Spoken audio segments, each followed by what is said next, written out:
안녕하세요. 세례 입교문답 마지막 세 번째 시간입니다. 끝까지 성실하게 우리가 함께 나눌 내용들을 잘 숙지하시고 우리가 귀한 믿음의 고백을 하고 세례 입교 받으실 수 있기를 바랍니다. 자, 제7장은 교회와 성도의 교회 생활입니다. 교회가 무엇입니까? 했을 때 하나님의 백성들의 모임이고 그리스도의 몸이고 나라이며 성령의 전이다 그랬습니다. 교회는 건물도 아니고 조직도 아닙니다. 예수 그리스도를 믿고 구원받은 하나님의 백성이 곧 교회입니다. 그러므로 우리는 교회가 무엇인지를 잘 알아야 돼요. 구원을 개인적인 것으로 여기는 믿음이 강해지면서 갈수록 교회 공동체의 중요성이 희미해지고 있습니다. 온라인으로 설교를 듣거나 찬양할 수 있는 환경이 만들어지면서 한 지역 교회에 소속되지 않고 성도의 교제를 하지 않으면서 혼자 신앙생활하려는 사람들도 늘어나고 있습니다. 그러나 신앙생활은 공동체로서 하는 것입니다. 예수님을 믿고 성령을 받은 성도는 예수 그리스도와 영적인 연합을 이룰 뿐 아니라 예수 그리스도 안에 있는 다른 성도들과도 연합됩니다. 성경은 이 하나됨을 설명하기 위해서 교회를 한 몸, 한 가족, 한 세 사람이라는 표현을 사용해서 표현하기도 하고 교회 안에서는 서로를 형제 자매라고 부르기도 합니다.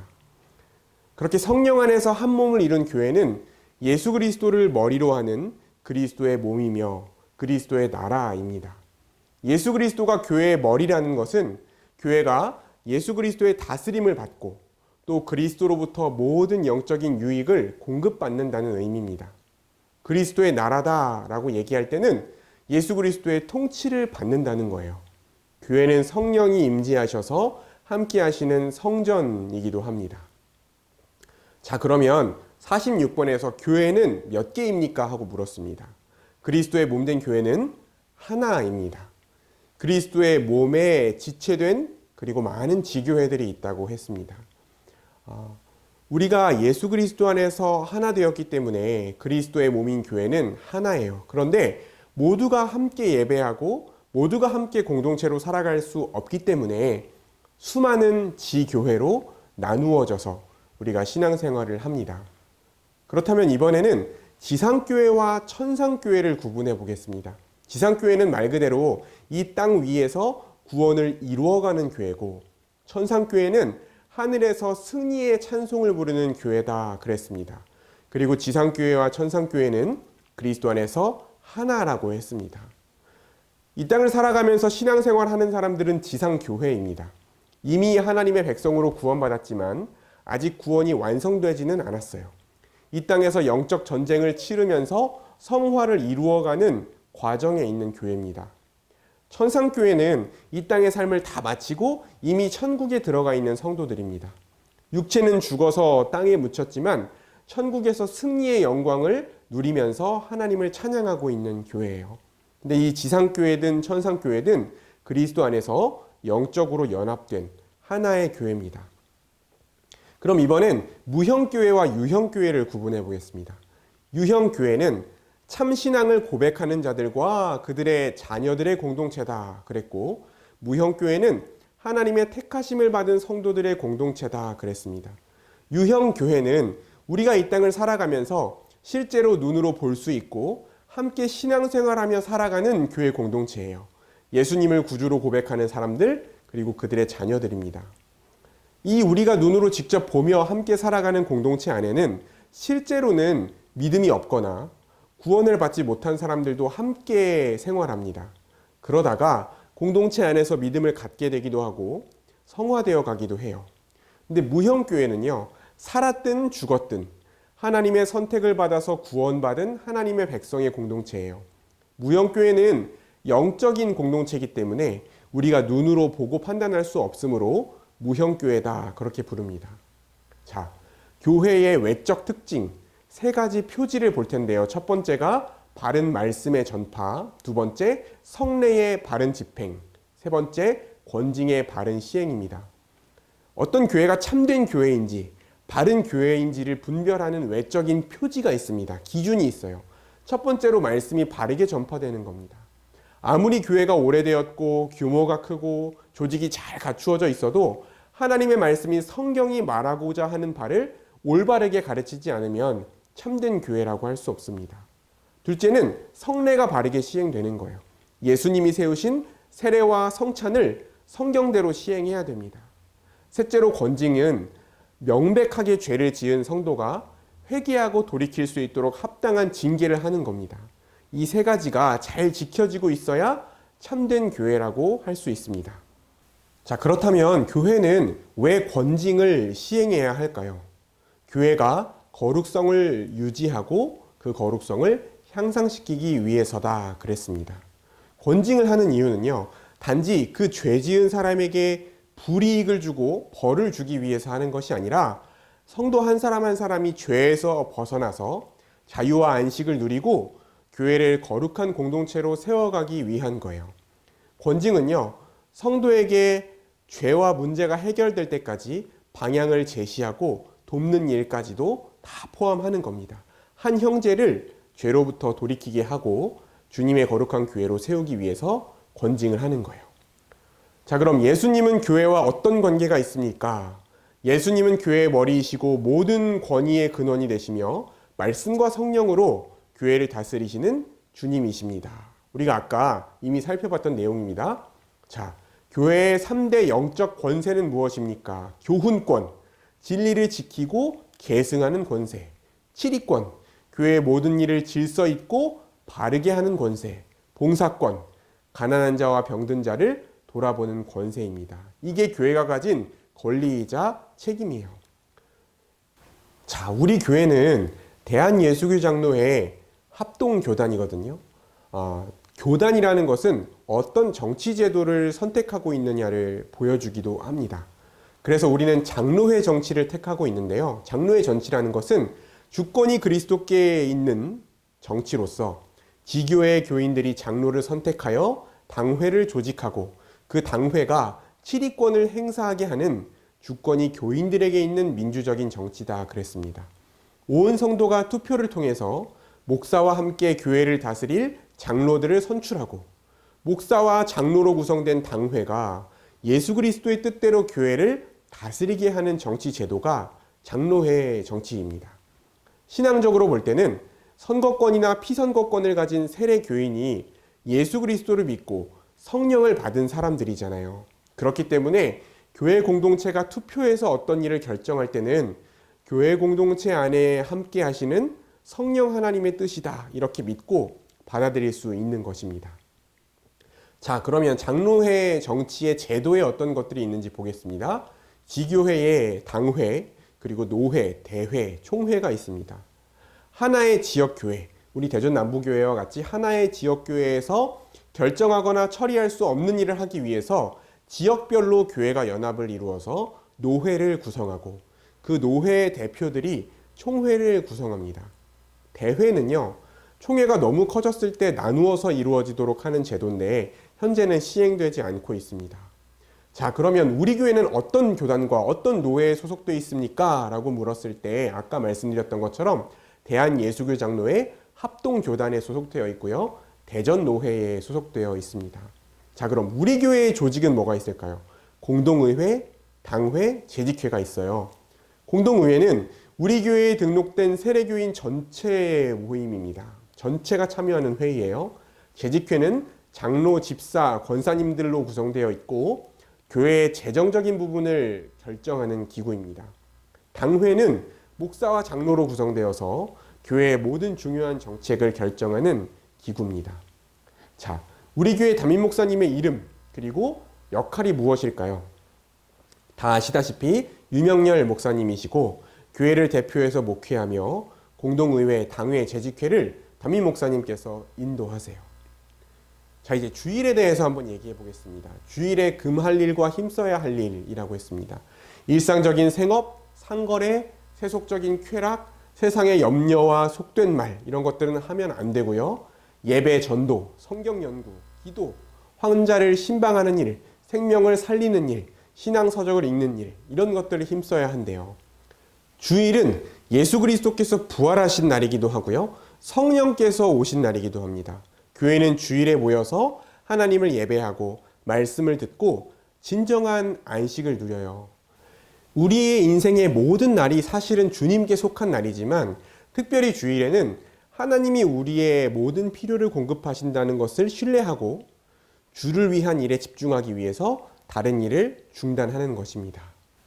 우리가 그럼 예배 시간 전에 먼저 예배 자리에 왔을 때 누구를 위해 기도하면 좋을까요? 먼저 자기 자신과 다른 사람을 위해서 기도하고 특별히 말씀을 선포할 목사님을 위해서 기도하면서 예배를 준비하는 게 좋을 거예요.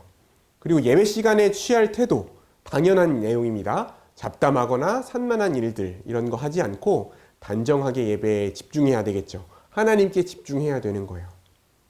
자, 그럼 예배 시간에 드리는 공적인 기도의 내용은 무엇입니까? 그랬습니다.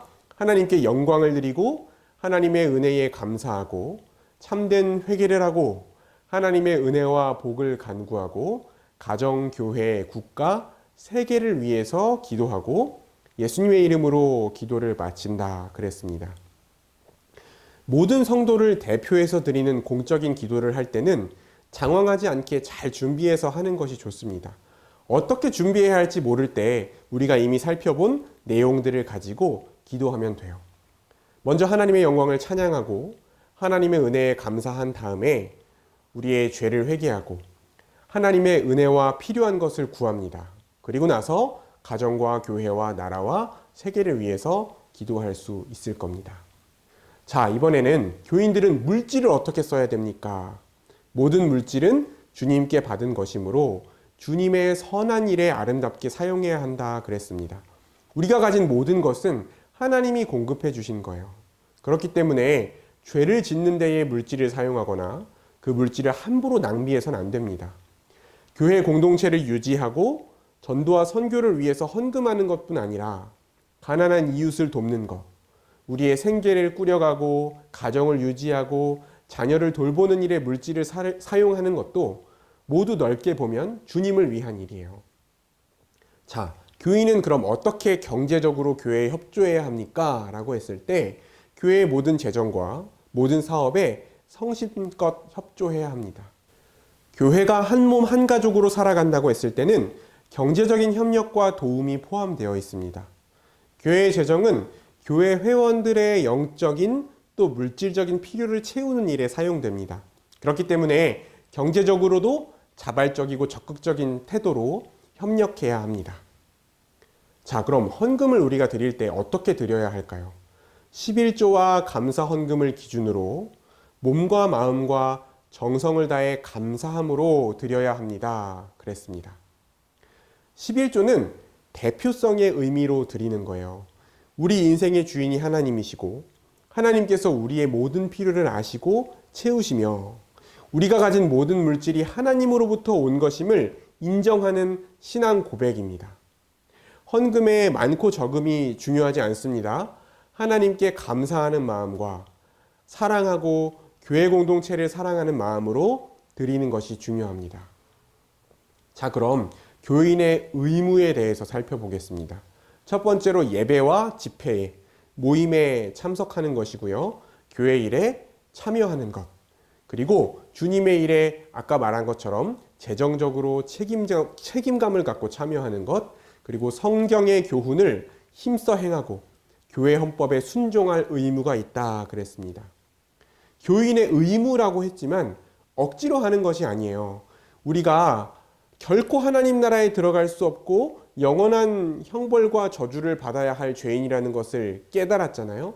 그리고 완전히 전적인 하나님의 은혜로 구원받았다는 사실을 알고 믿게 되었다면 그 하나님을 예배하지 않을 수 없습니다.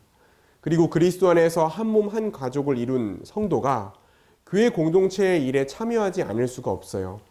주님을 예배하고 주님의 교회를 섬기는 데에 필요한 재정적인 책임을 회피할 수가 없습니다. 왕이신 하나님이 교회를 다스리는 기준으로 세우신 하나님의 말씀, 교회의 헌법 이런 것에 순종하지 않을 수 없어요. 의무라고 하지만 우리가 믿는다면 마땅히 할 수밖에 없는 그런 일들입니다.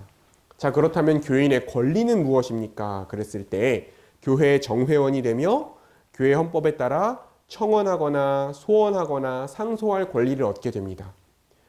교회 법규에 따라서 선거를 하거나 선거에 나갈 수 있고요.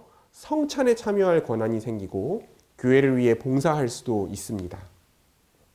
자, 제8장 인류 역사의 종말과 그리스도의 재림에 대해서 한번 나누어 보겠습니다. 이 땅에서의 삶은 어떻게 끝이 납니까? 우리가 잘 알고 있는 것처럼 육체적인 죽음으로 끝이 나요. 그런데 성도에게 있어서 육체적인 죽음이 무엇일까요? 영혼과 육체가 분리되고 육체적인 생명만 끝나는 것입니다. 자, 개인의 삶이 육체적인 죽음으로 끝났을 때 육체적인 생명은 끝이 나지만 영혼은 소멸되지 않고 영원히 존재하게 됩니다. 자, 그러면 사람은 왜 죽음에 이르게 될까요? 바로 우리의 죄 때문입니다. 하나님께서는 첫 사람 아담에게 선악을 알게 하는 나무의 열매를 먹지 말라고 명령하시고 그 죄의 결과가 사망이다. 이 법을 어기면 반드시 죽으리라고 경고하셨어요. 그런데 사람이 하나님의 통치를 거부하고 불순종하면 생명의 근원이신 하나님과의 관계가 끊어져서 육체적인 죽음을 맞게 될 뿐만 아니라 하나님께 영원한 형벌과 저주를 받는 영적인 죽음도 맞게 됩니다. 그래서 우리가 이 죄로 인해서 죽음을 맞이하게 된 거예요. 그런데 예수님을 믿고 구원받은 성도의 죽음은 어떤 것이냐면요. 하나님의 형벌이 아니고 영혼이 육체를 벗어나서 하나님께로 가는 거예요. 성도는 예수 그리스도의 십자가 복음을 믿고 구원받은 사람들입니다. 성령을 받고 죄를 용서받고 의인으로 인정받은 하나님의 자녀들이에요. 그렇기 때문에 하나님의 형벌을 받지 않습니다. 자, 사람이 죽으면 어디로 갑니까? 했을 때 악인은 저주를 받아 지옥으로 가고 성도는 구원을 받아 천국으로 갑니다. 악인이라는 건요, 도덕적 선행을 기준으로 판단하는 것이 아니라 죄인의 신분으로 끝까지 예수 그리스도의 복음을 거부하고 믿지 않는 사람들이 악인이에요. 죄를 용서받지 못한 악인들은 그 자신들의 죄 때문에 지옥에서 영원한 형벌과 저주를 받아야 됩니다. 그런데 로마 카톨릭에서 주장하듯이 연옥에 머문다든지 또 우리가 무속신앙에서 얘기하는 것처럼 영혼이 이 땅을 떠도는 일은 없습니다. 자, 지옥과 천국은 어떤 곳입니까? 지옥은 마귀와 귀신들과 불신자들이 영원한 형벌을 받는 곳이고 천국은 하나님과 천사와 성도들이 거하는 복된 곳이다 그랬습니다. 귀신들은 마귀가 다스리는 악한 영적 존재들이고요. 불신자는 하나님의 통치를 거부하고 복음을 거부하고 마귀의 통치를 따라 죄 아래 살아가는 사람들이에요. 천사는요, 하나님을 섬기는 영적 존재들이죠. 성도는 하나님을 왕으로 인정하고 하나님의 통치를 받는 거룩한 하나님 나라의 백성입니다. 자, 그럼 한 번 죽은 우리의 육체는 어떻게 될까요? 먼저는 흙으로 돌아갑니다. 그런데 계속 흙으로 있는 것이 아니라 예수 그리스도의 재림 때, 예수님이 다시 오실 때 그 육체가 부활해서 다시 영혼과 결합되게 돼요. 예수님께서 다시 오시면 모든 육체가 부활해서 영혼과 결합합니다. 성도도 부활한 몸으로 하나님 나라의 복과 안식을 누리지만 불신자들도 몸을 입고 형벌과 저주를 받습니다. 자, 그렇다면 지금까지 개인의 종말에 대해서 얘기했다면 인류 역사의 종말, 인간의 역사가 끝나는 때가 언제입니까? 라고 했을 때 예수님이 다시 오실 때, 그리스도의 재림이 있을 때 인류의 역사가 끝납니다. 그렇다면 재림 전에 어떤 일들이 일어나냐면요. 전 세계에 복음이 전파되고 이스라엘 백성들이 회심하게 되고 큰 배도, 하나님을 거부하는 것, 큰 재난, 하나님을 대적하고 그리스도를 대적하는 적그리스도가 나타나고 표적과 기사, 전쟁, 기근, 지진, 하늘의 징조들이 나타난다 했습니다. 여러분, 예수님이 이 땅에 오신 후부터 예수님이 다시 오시기 전까지의 기간을 마지막 때라고 하는데요. 이때의 재림의 징조들이 계속 나타나요. 오늘날에도 나타나고 있습니다. 예수님이 오신 뒤에 교회를 통해서 유대인, 사마리아인을 넘어서 이방인들에게까지 모든 민족에게 복음이 전파됐고 지금도 모든 민족에게 계속해서 복음이 전파되고 있습니다. 이스라엘 사람들, 유대인들 중에서도 예수 그리스도의 복음을 받아들이는 사람들이 나타나고 있어요. 그리고 갈수록 하나님을 거부하고 대적하는 사람들이 많아지고 자신을 그리스도라고 주장하는 사람들, 내가 구원자라고 주장하는 거짓 선지자들이 끊임없이 나타납니다. 전쟁, 기근, 지진도 계속해서 일어나고 있어요. 자, 그렇다면 예수 그리스도는 언제 재림하십니까? 언제 다시 이 땅에 오십니까? 그 날과 그 시는 아무도 알 수 없으나 하나님이 정하신 때에 반드시 오시며 그 날이 가까워지고 있습니다. 그랬어요. 예수님은 하나님이 정하신 때에 반드시 오세요. 그런데 예수님이 다시 오시는 날은 아무도 알지 못합니다.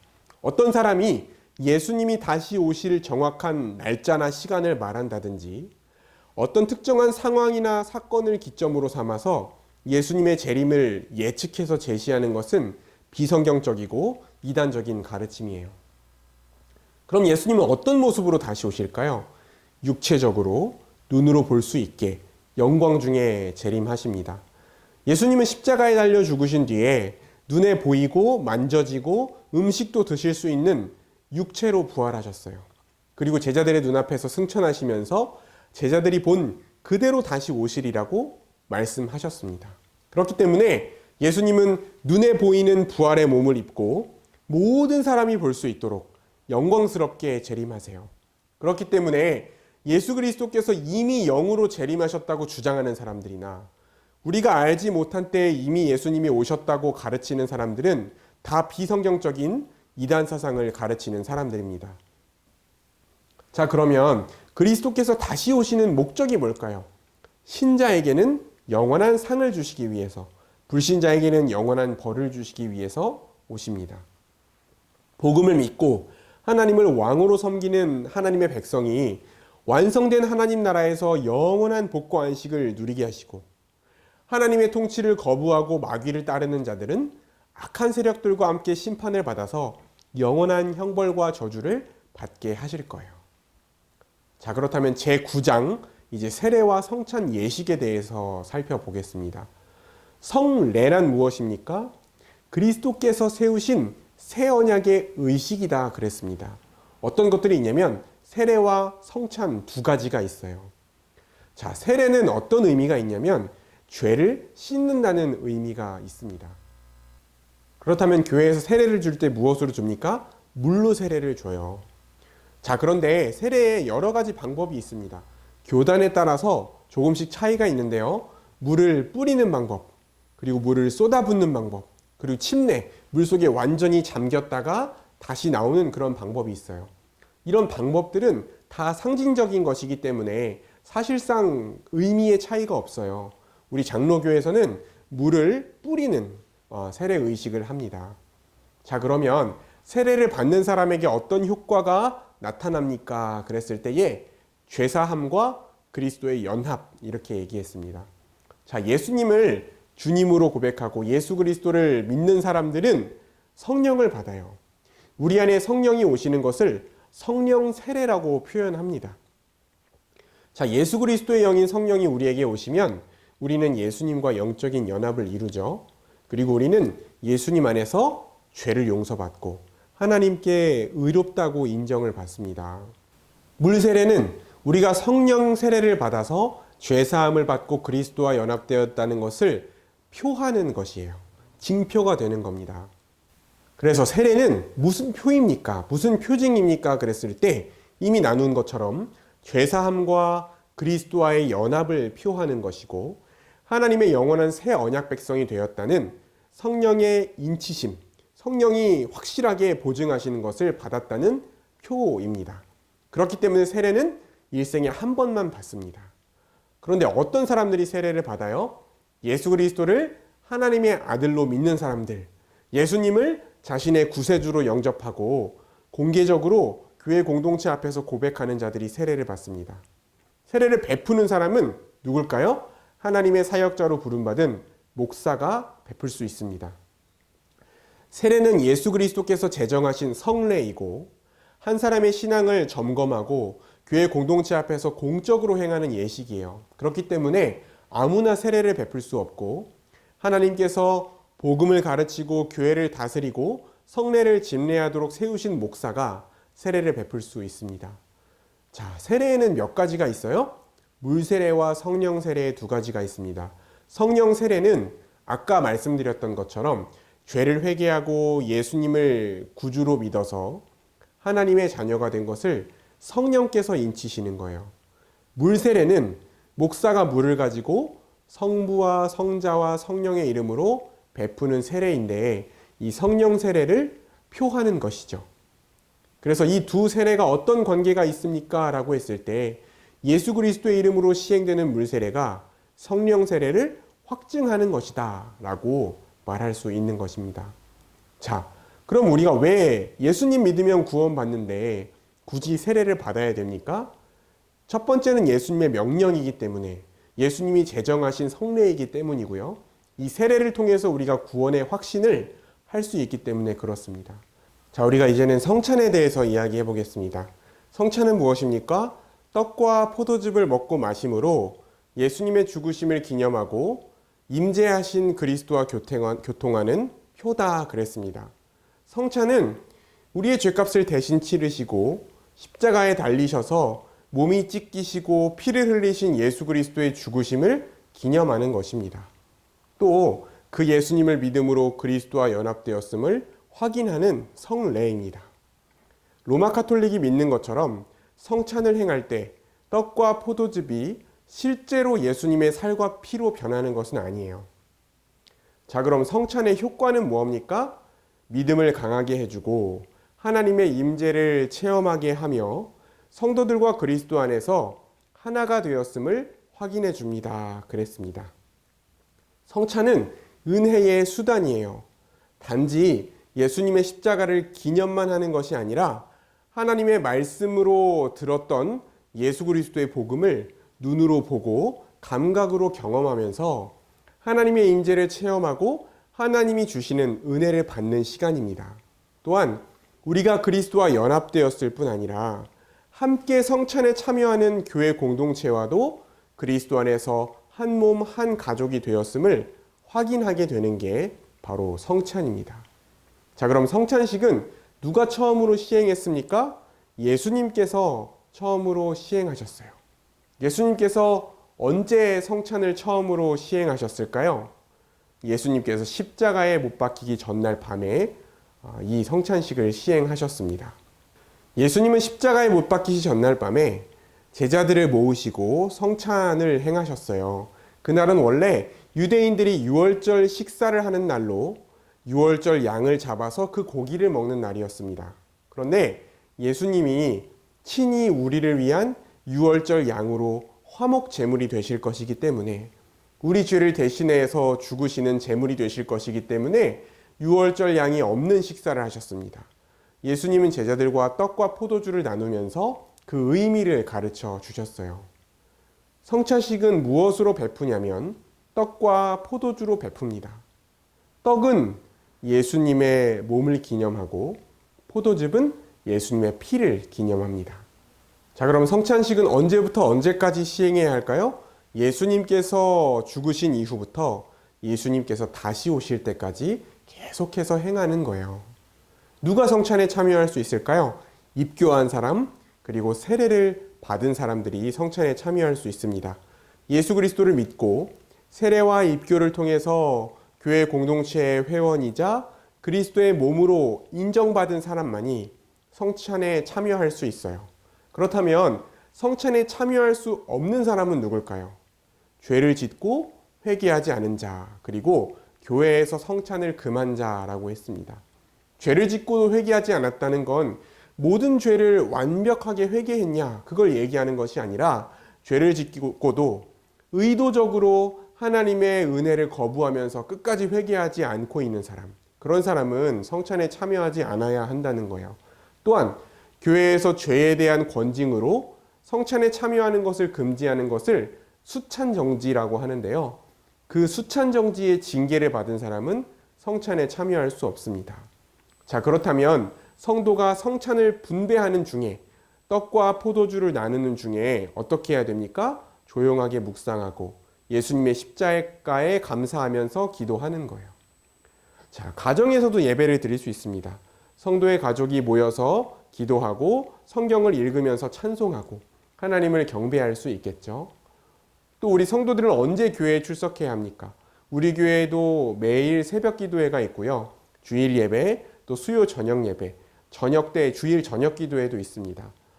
하나님이 창조주이고 구원주이고 심판주이심을 믿는 사람, 하나님이 우리를 구원하기 위해서 행하신 놀라운 구원 사역을 믿는 사람은 하나님을 예배하지 않을 수 없고 하나님을 예배하는 자리에 최선을 다해서 참석해야 합니다. 자, 그러면 교인은 교회 발전을 위해 어떻게 충성해야 합니까? 했을 때 은혜 받은 대로 기도하고 봉사하고 또 물질과 시간을 들여서 교회를 섬겨야 합니다. 자, 하나님이 우리를 부르신, 하나님이 우리를 선택하신 목적이 뭐예요? 그 앞에서 거룩하고 흠이 없게 하시고 그 기쁘신 뜻대로 자기의 자녀를 삼으시고 그 은혜의 영광을 찬미하고 선전하게 하려고 선택하셨다 그랬습니다. 하나님은 죄에 대해 심판을 받고 그 죄값으로 영원한 형벌과 저주를 받아야 할 우리를 구원하시기 위해서 선택하셨습니다. 하나님은 예수 그리스도의 복음을 믿는 사람의 죄를 용서하시고 거룩하고 흠이 없는 의인으로 인정해 주세요. 그리고 하나님의 자녀, 하나님 나라의 상속자로 삼아 주십니다. 그 구원의 은혜를 알고 믿는 사람은 하나님의 은혜와 영광을 찬양하게 되고 그 은혜와 영광을 다른 사람에게 전하게 되는 것이죠. 자, 제10장 성경 교육과 선교 사업에 대해서 이야기하겠습니다. 성경 교육은 누구에게 필요할까요? 모든 성도들에게 다 필요해요.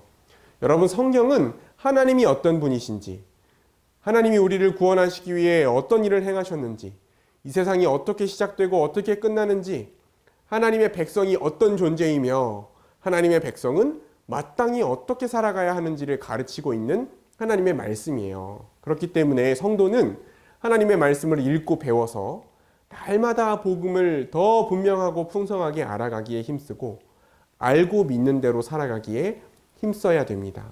특히 성도 한 사람 한 사람이 스스로 성경을 연구하는 것이 필요해요. 성경을 연구한다는 것은 복잡하고 어려운 걸 얘기하는 게 아니라 성경을 진지하고 자세하게 읽는 것입니다. 자, 성경을 연구하면 어떻게 됩니까? 하나님과 우리 자신을 알게 되고 하나님의 사람으로 온전해지고 선한 일을 더 잘 할 수 있게 됩니다. 그럼 어떻게 성경을 공부할 수 있을까요? 간절한 마음으로 성경을 읽고 날마다 성경을 공부해야 합니다. 자, 성경을 사사로이 풀 수 있습니까? 그랬어요.